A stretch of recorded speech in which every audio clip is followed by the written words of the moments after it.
हाय खुलुमबाय आं बेसन सरगियारि आंनि बेखेवगिरि इउटुब चेनेलाव नोंथांमोनखौ बयखौबो बरायग्रोनानै लानाय जाबाय लोगोसेनो नोंथांमोनाबो गसाइनि अननायाव मोजाङैनो दं होननानै आं आसा खालामो दिनैहाय आं नोंथांमोननि सेराव मोनसे गोदान भिडिअ खालामनो सानदों गोबाव साननि उनाव दिनैसो बे भिडिअखौ खालामदो अब्लाबो नोंथांमोना नायलांदो आंनि भिडिअखौ आं दिनै बर' इउटुबारफोरनि बा साक्सेसफुल इउटुबारफोरनि बागै आं बुंलांगोन बेयाव आङो दा बर्थमान मोननाय इउटुबारफोर जेनेबा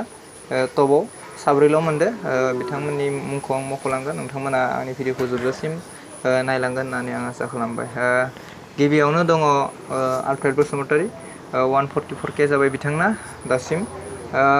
बिथाङा इंलिसजों ब्लग खालामो आरो नैथियाव दङ राजा खुंगुर बिथांना 39K जाबाय दासिम बिथाङा बर' रावजोंनो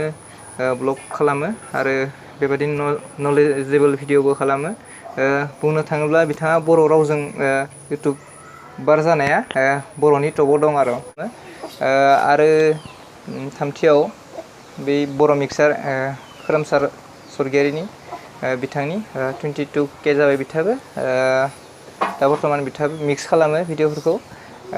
अब्लाबो मोजां भिडिअ खालामो बिथाङाबो स' आरो ब्रैथियाव दङ मौसुमि बिराज MB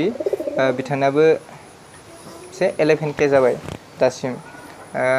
स' बिथाङाबो बायदिसिना फुड ब्लग खालामो आरो डिजाइननिबोमोन नामा बेबो खालामो बिथाङा स' बिसोर साब्रैयानो जोंनि बर'नि गेजेराव दा साक्सेसफुल जानाया गुबुन दं ओरैनोथ' निउसफोरनिबो दं ओमफ्राय बेबायदिनो गुबुन गोबां मिक्स खालामनाय भिडिअ दं आरो खायसे आरो बै स्टेजफोराव मोसानाय भिडिअफोर होलाबायो बिसोरनिखौ आं बिथांमोननिखौ बारा लानाय जायासै बेनिफ्राय आरो नैबे रस्टारफोरबो दं बिथांमोननियाबो साबसक्राइबारफोरा गोबाङैनो दं अब्लाबो बिसोरखौ आं मख'ला खायसेया गाज्रि मोनो नालाय ओमफ्राय दा गाज्रि मोननांला रस्टार बिथांमोना स' दा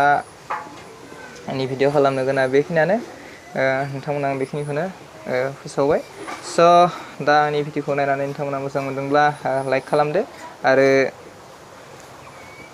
कमेन्टबो खालामदो लोगोसेनो शेयारबो खालामदो आरो